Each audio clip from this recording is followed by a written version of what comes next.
Good Morning Business, French Tech.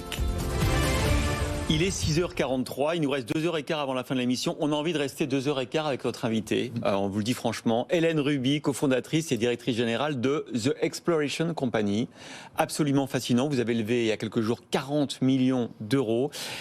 Je vais vous laisser la parole parce qu'on va vous écouter, peut-être pas pendant 2 heures, mais en tout cas pendant la durée de cette interview. C'est une initiative européenne pour effectivement envoyer des capsules, pour envoyer du fret, peut-être demain des astronautes européens vers l'espace, et tout ça en un an. Enfin, depuis un an, vous avez alors, expliquez-nous ce que vous faites. Donc, on construit des capsules spatiales. Vous pouvez penser à la capsule Soyouz, construite par les Russes, ou à la capsule Dragon, construite par SpaceX.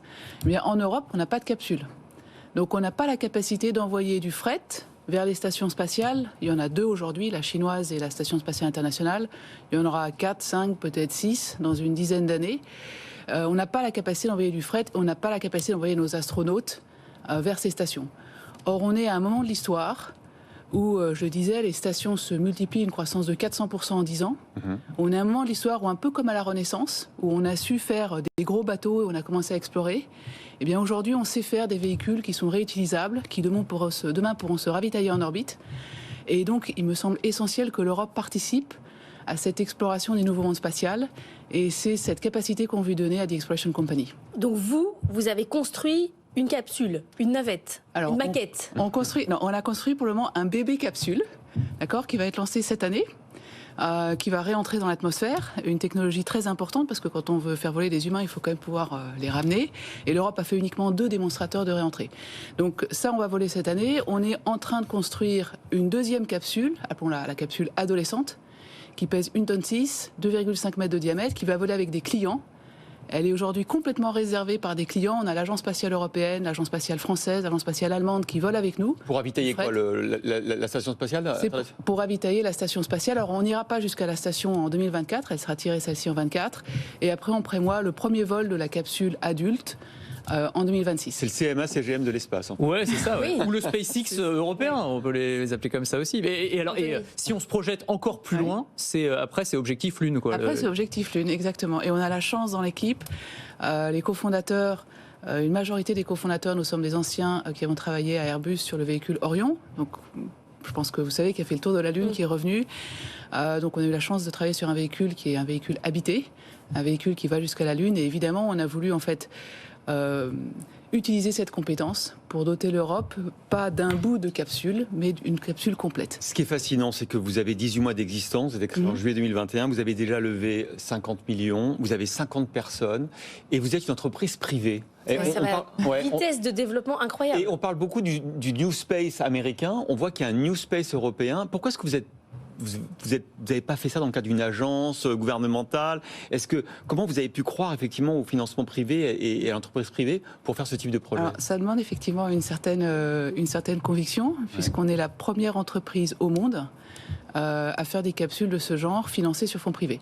Et on est aussi la première entreprise au monde à utiliser du propellant vert, donc des ergols verts pour notre capsule. Ce qu'on utilise, c'est très dangereux, c'est l'hydrazine, c'est très toxique, cancérigène, et nous on utilise une forme d'ergol qui est en fait beaucoup moins cancérigène et qui va aider aussi à réutiliser cette capsule plus de fois et donc à la fin avoir des coûts moins élevés. Et c'est quoi exactement? C'est le carburant? C'est le carburant lui-même qui est le même type en fait. Fusée verte. Carburant. Donc effectivement on est allé très vite.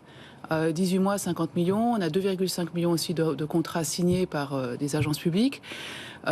Pourquoi pas l'avoir le fait dans le cadre traditionnel, qui est finalement, c'est les agences qui donnent l'argent pour développer, et puis après, c'est les agences encore qui payent pour les missions. Comme SpaceX un peu quelque part. Hein. Alors, ça dépend. SpaceX, pour la capsule Dragon, elle a été financée par la NASA, exactement. Ouais. Par contre, pour le lanceur, c'est quand même Elon Musk qui a mis le premier 100 millions d'euros. Pourquoi on n'a pas attendu? Parce qu'en Europe, si on avait attendu, il aurait fallu que la France, l'Italie et l'Allemagne se mettent d'accord pour dire on fait des capsules. Donc je ne sais pas alors combien de temps ça aurait pris. Or, il y a urgence qu'on puisse avoir cette capacité de participer à cette exploration des nouveaux mondes spatiaux. Donc on s'est dit simplement, on y va, et on y va d'une façon qui nous permet de lever l'argent privé. Donc c'est pour ça que je dis on fait un bébé après une capsule adolescente, après une capsule adulte, parce qu'en fait ça permet de montrer à nos investisseurs qu'on est crédible. On a 18 mois, mais jusqu'ici on a toujours tenu notre planning, nos coûts, notre cash, et je pense que c'est ça, ce qui est dans un contexte très difficile pour les levées de fonds, a permis aux investisseurs de croire en nous. Partech, Dassault, Schlumberger, par exemple.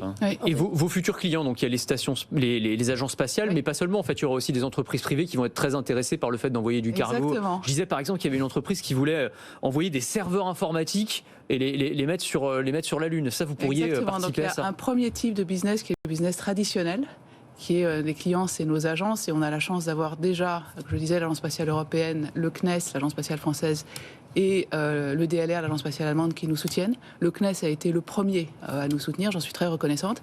Donc ça, c'est la partie traditionnelle. C'est j'emmène dans la station spatiale des astronautes, j'emmène des expériences pour en fait apprendre à vivre dans un environnement de gravité différent et apprendre plus tard à pouvoir vivre dans des vaisseaux qui vont aller jusqu'à Mars. Ça prend 6 mois d'aller jusqu'à Mars pour aller sur une base lunaire, etc. Et ça va, la base lunaire, c'est 7 décennies. Donc voilà. Et puis il y a un nouveau type de client qui est en train de se développer, des clients privés qui effectivement utilisent l'environnement de microgravité, soit pour faire de la recherche, on peut penser aux cosmétiques par exemple, on peut penser aussi à la recherche sur les plantes. Les plantes deviennent beaucoup plus résistantes. La Chine utilise la microgravité pour faire de la recherche sur le riz et après utilise ses recherches sur Terre. Donc il y a un pan qui est encore naissant, on va dire, pour le privé. Les serveurs, effectivement, puisque le nombre de satellites se multiplie énormément, donc on a besoin de pouvoir faire des calculs directement en orbite, et puis aussi probablement des militaires qui auraient besoin de stocker plus tard de la logistique en orbite. Je savais qu'on allait être frustré, il y a Benaouda qui attend, mais pour nous parler du ballon chinois, mais encore une dernière question, vous allez lancer comment cette capsule? Parce qu'il n'y a pas de lanceur européen aujourd'hui, ils sont un peu en panne là. Alors, ils sont en panne, mais on espère évidemment qu'ils vont vite être réparés. Le savoir-faire existe en Europe. Ça sera sur Ariane 6? Donc, on est lanceur agnostique, ça c'est très important. On est évidemment compatible Ariane 6. D'accord. Mais on est compatible SpaceX. Donc, on est compatible aussi les autres lanceurs américains lourds. Et on est compatible GSLV, qui est le lanceur indien lourd. Il faut juste un lanceur lourd parce qu'on pèse 8 à 10 tonnes. Donc, voilà. The Exploration Company, retenez bien ce nom. Vous avez le open bar ici, vous venez quand vous voulez. Hélène Huby, cofondatrice et directrice générale.